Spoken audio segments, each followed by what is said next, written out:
Om Swastiastu, Om Awiganastu, Namo Siddham. Penonton YouTube dimanapun berada adalah salam sejahtera, semoga semuanya berbahagia. Sekarang saya akan lanjutkan membacakan Babadang yang Bang Mane Angkeram yang sekarang video ke-18. Di video ini akan dibacakan Tato Wang Bang Wayabia yang adalah putra ketiga dari De Wang Bang Mane Angkeram. Selamat menonton ceritanya. Di Gusti Ngurah Wayahan diperdaya. Diceritakan di Gusti Ngurah Wayahan sangat sayang Ratu Bangli Dewayu dan Bencinga kepada Gusti Ngurah Wayahan. Ada masalah berkenaan dengan suami Dewayu dan Bencinga yang bernama Dewa Nomrai meninggal di Balai Sumangen karena tidak setia kepada istrinya. Di Dewa Ayu dan Bencinga itu sebabnya dinamai Dewa Mantuk Ring Sumangen. Tidak diceritakan lagi. Diceritakan juga bahwa anak yang diasuh di Puri Bangli yakni Dewa Tangkaban sudah meningkat dewasa. Bagus rupanya diasuh oleh Dewa Ayu dan Bencinga, itu juga sebabnya seringkali dilihat atau diperhatikan oleh Gusti Ngurah Wayahan. Perihal perilaku Dewa Gede Tangkaban yang durhaka kepada ratu dan durhaka kepada ibu dirasakan oleh Gusti Ngurah Wayahan. Itu sebabnya marah Dewa Tangkaban kepada Gusti Ngurah Wayahan. Diceritakan sekarang Ratu Bangli karena marah menginginkan kematian Gusti Ngurah Wayahan. Dengan alasan tidak berbeda sikapnya menyamai Ratu Bangli. Itu sebabnya Ratu Bangli menyuruh Ki Mekal Sekar Dadi agar menghadap ke Puri.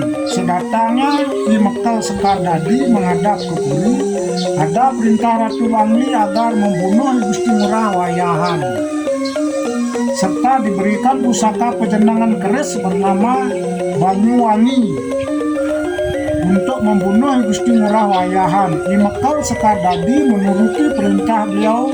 Sesudah itu memohon diri Ki Mekal Sekar Dadi. Diceritakan sekarang Gusti Ngurah Wayahan menghadap kepada Ratu Bangli.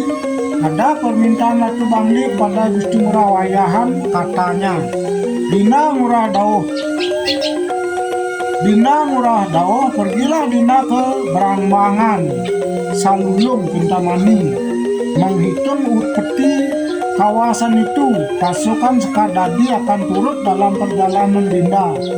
Lalu berkatalah I Gusti Wayahan, katanya, ini kalau begitu perintah Dewa saya menurut. Seraya pulang I Gusti Ngurah Wayahan menemui istrinya di Bobalang. Saat itu beliau berkata kepada istrinya, Dinda Ngurahayu, sekarang di rumah Dinda baik-baik karena diutus oleh Ratu Bangli, diperintahkan mencari upeti bumi di Brangbangan. Demikian kata Gusti Ngurah Wayahan kepada istrinya.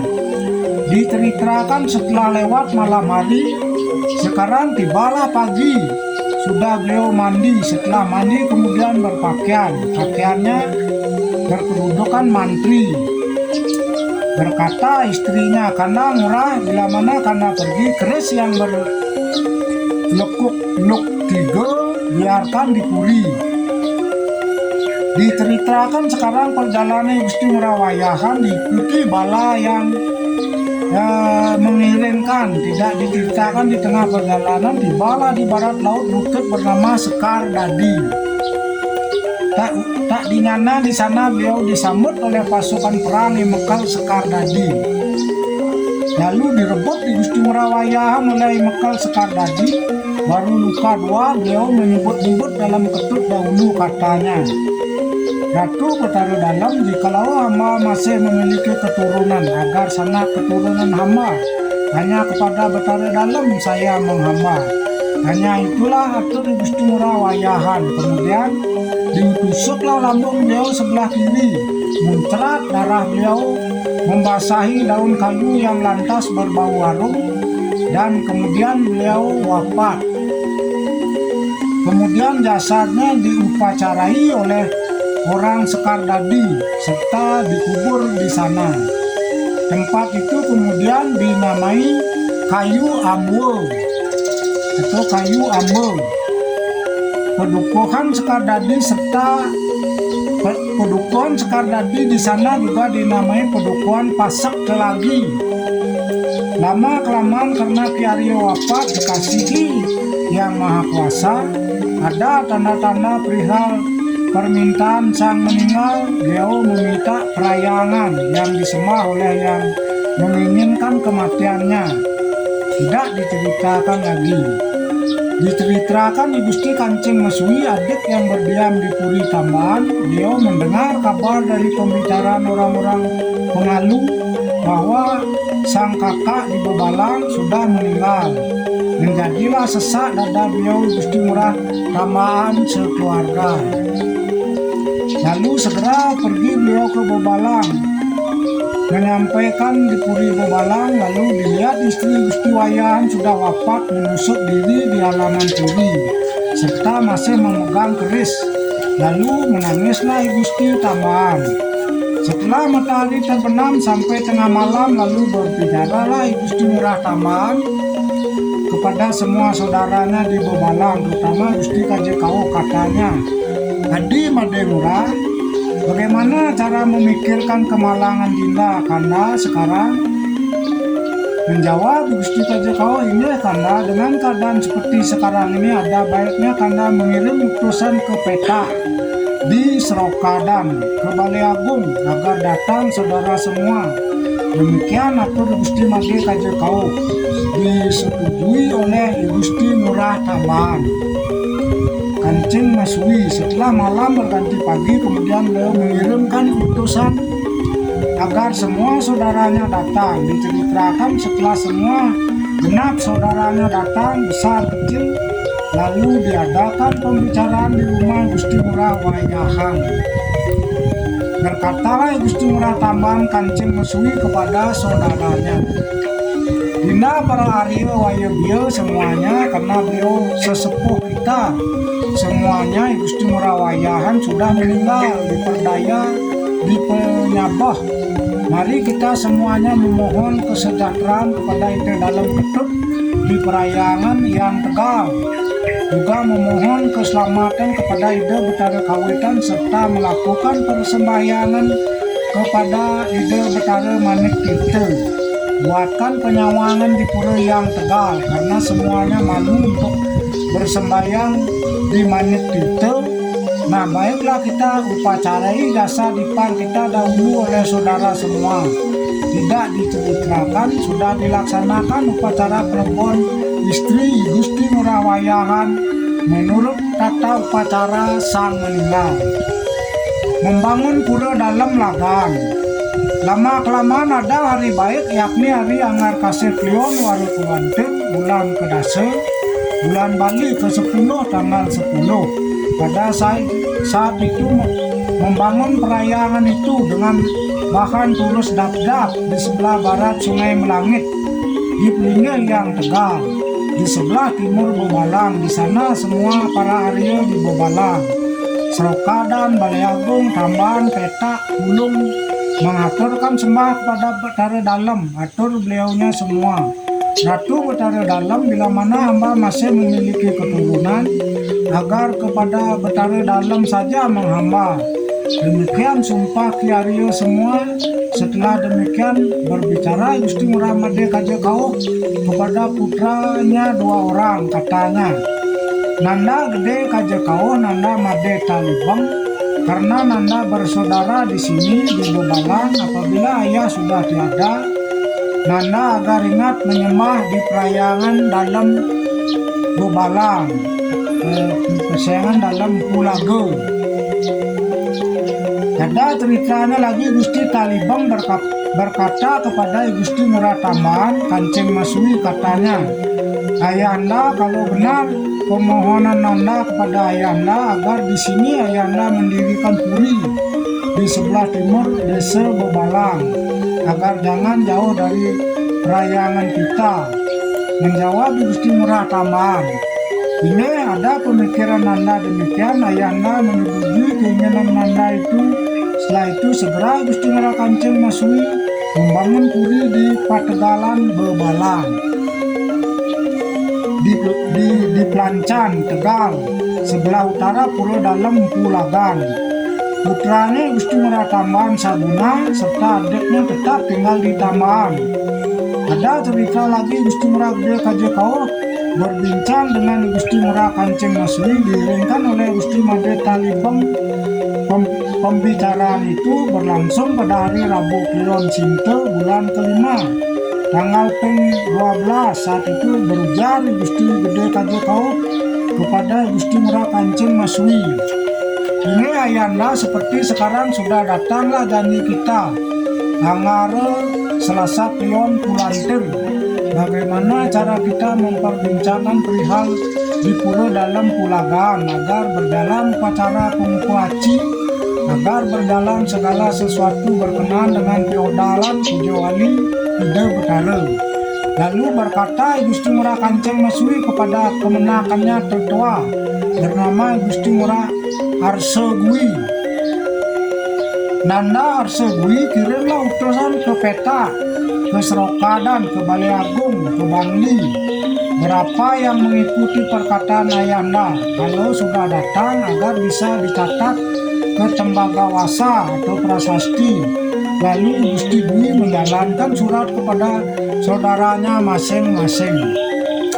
Diceritakan pada hari Kamis Sumanis datang semua saudaranya semua menuju desa Bebalang. Sesudah penuh rakyat juga menghadap dan setelah semuanya selesai memakan sirih, lalu mulai diadakan pembicaraan perihal masalah seperti di depan. Karena sudah sama-sama menjawab bersatu, tidak ada yang ingkar seperti keputusan pembicaraan terdahulu akan menyelenggarakan Pujawali feodalan di Pulau Dalam Pulagan. Pada akhirnya Gusti Ngara Kancing Masui bertemu bicara dengan rakyatnya yang merupakan keluarga Ipasak Penyarikan yang paling dituakan memakai bungkusan Ipasak Pulau Sari. Kata Gusti Ngara Tambahan, Bapak Gede Pulau Sari, sekarang saya membangun pura bernama Dalam Pulagan sebagai tempat penghayatan Betara dalam Ketut.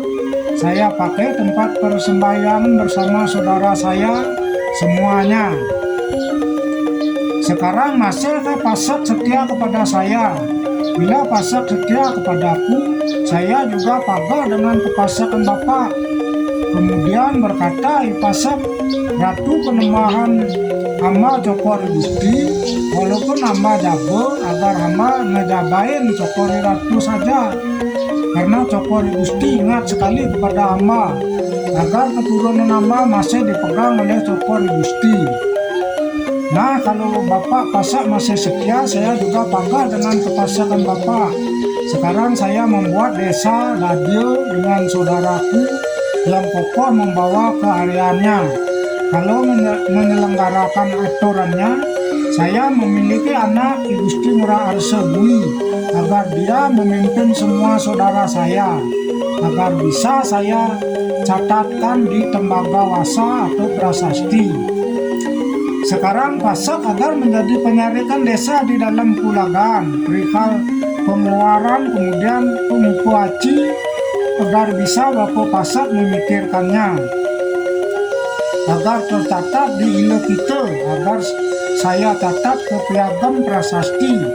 Lalu berkatalah Ipasak tidak ingkar. Di sana Ipasak Penyarikan menulis semua isi upakara sampai kepada garam, kelapa, butiran, serta uang. Pendeknya semua penghabisan itu ditulis oleh Ipasak Penyarikan. Selesai pembicaraannya waktu itu dikisahkan pada hari Sarisana Kliwon Landep. Tidak lain yang dibicarakan seperti di depan, yakni perihal tatkala Gusti Ngara Tambahan menurunkan semua saudaranya. Setelah semuanya datang, penuh tempat pengadapan di bawah pohon beringin di desa Bebalang. Gusti Ngara Arsegui diangkat untuk mengatur saudaranya sejumlah 45 kakak di wilayah Bangli sampai dengan area Pemigian, serta Ipasak menanyakan kerabat 138 kakak di wilayah desa Bebalang. Hal itu ditulis Ipasak menjadi perkentongan satu tunggal. Tidak diceritakan hari berganti hari, tibalah hari Pulau Wali di Pulau Dalam Pulagan. Sesak pada upacara di Pulau Dalam. Tatkala itu berkatalah Ipasak penyarikan, ini Gusti Murah semua, ama diminta oleh Gusti menjadi penyarikan desa. Sekarang ama minta tamtu kepada Cokore Gusti, kalau ada rakyat di Gusti bertikai dengan saudara mereka, agar bisa menjalankan benar salah untuk mereka. Kemudian berkata Gusti Murah Tambahan, nah sekarang Bapak Pasak menyelesaikan persoalan untuk di Jabo atau di luar saja. Kalau di sini di luar, agar saudara saya menjadi juru sapoh. Sekarang Bapak Pasak merencanakan pengupaci ke Pusah sampai ke Balai Agung. Demikian selesailah pembicaraan Gusti Murah semuanya disertai oleh Pasak. Lalu semuanya membuat pernyataan dan ketentuan Ki Aryo semua menyampaikan pernyataannya. Ratu bertaruh di Gunung Agung, kalau saya mempunyai keturunan disertai oleh Pasak, keturunan saya agar menjadi juru sapoh di dalam Pulagan ini, serta menyembah di Pulagan. Jika tidak menyembah, agar tidak menemui suka di tempatnya masing-masing, bagaikan tidak ingat kepada kawitan atau leluhur. Berkatalah Pasak Kulesari, Ratu bertaruh di Gunung Agung, kalau hamba bisa beranak cucu, agar seketurunan hamba menjadi penyarikan di desa dalam Pulagan. Setelah itu diceritakan pada masa pemerintahan Dewa Tangkaban menjadi raja di negara Bangli, ada kedikdayaan pasukannya keris bernama Iluk Telu. Tatkala itu para Arya masih memegang kementeriannya, lalu menjadi Arya Pamigian. Karena itu banyak yang pindah ke desa lain. Serta ada juga Arya Balai Agung yang mulanya menjadi patih di Penide bernama Gusti Penide. Beliau pindah ke Dan Bukit menjadi penyarikan Gusti Panji Sakti di Sukasada. Kemudian ditinggal berdiam di sana. Diceritakan lagi banyak yang pindah dari Bangli ke luar daerah. Mereka siap memelihara kekokohan keareannya. Para putra Arya Bang Wayabia berpindah tempat. Diceritakan Gusti Yang Murah Tambahan Kancing Meswi ketika beristana di Tambahan serta menjadi Yang Murah Gelgel, ada putranya bernama Gusti Murah Tambahan Sabunun, di Gusti Ayu Jembung, di Gusti Ayu Rake, serta Gusti Tambahan Lace. Di Gusti Tambahan Lace mertei ayahnya di Tegal. Gusti Ayu Jembung sudah dipertemukan, dinikahkan, dan sudah diupacarai dengan Gusti Murah Arse Bui. Tahu-tahu datang utusan Ratu Taman Bali meminang Gusti Ayu Jembung. Utusan itu bernama Perdana Sakti Gede Mawang. Tatkala Gusti Murah Tambahan keluar dari Puri, dilihat sang panita di halaman Puri sedang memegang tatakan beliau dan terlihat keluar api sekepalan, tangan bertingkat satu. Kemudian ide Gusti Murah Tambahan seraya mengaturkan ucapan selamat datang, juga memegang keris pusaka pejenengan beliau dan keluar api sehaste bertingkat 21. Saat itu merasa kalah kesaktian sang pandita dengan Gusti Murah Tambahan. Lalu Ido Pandita menyampaikan perihal akan meminang adiknya di Gusti Ayu Jembung akan dipakai istri oleh Dewa Taman Bali. Tidak dicitrakan pembicaraan saat peminangan itu. Tahulah Gusti Murah Tambahan, peminangan itu hanyalah daya upaya Raja Taman Bali saja, karena merasa takut disaingi. Jadi peminangan itu tidak bisa dipenuhi, sebab Gusti Ayu Jembung sudah diperistri oleh saudaranya Gusti Arse Bui. Di sana marah Ratu Taman Bali. Singkat cerita, kemudian diserang Gusti Murah Tambahan. karena terpikir jumlah musuh lebih besar. Kemudian semuanya berkemas meninggalkan istana beliau di Tambahan, membawa semua isi istana beliau. Gusti Ayu Jembung membawa karas Pratima Pura Batu Madep di Tambahan. Kemudian beristirahat di Sungai Melangit dekat dengan kediaman ayah beliau Gusti Ngurah Kancing Maswi di Tegal. Di sana kemudian beliau disambut oleh Paseddawan Tegal. Diceritakan lama juga beliau berada di Pangsut. Di sana Gusti Ayu Jembung beserta suaminya serta saudara di jurang Pangsut itu semuanya disembunyikan oleh ayahandanya, karena Gusti Ayu Jembung sudah hamil. Diserta oleh Paseddawan Tegal, Gusti Ayu Jembung menyampaikan janji disertai suami dan saudaranya, Ratu Betara kalau saya bisa hidup serta memperoleh keturunan agar kemudian kelak dibangun pura di sini dinamai Pura Sumedewi. Juga dibangun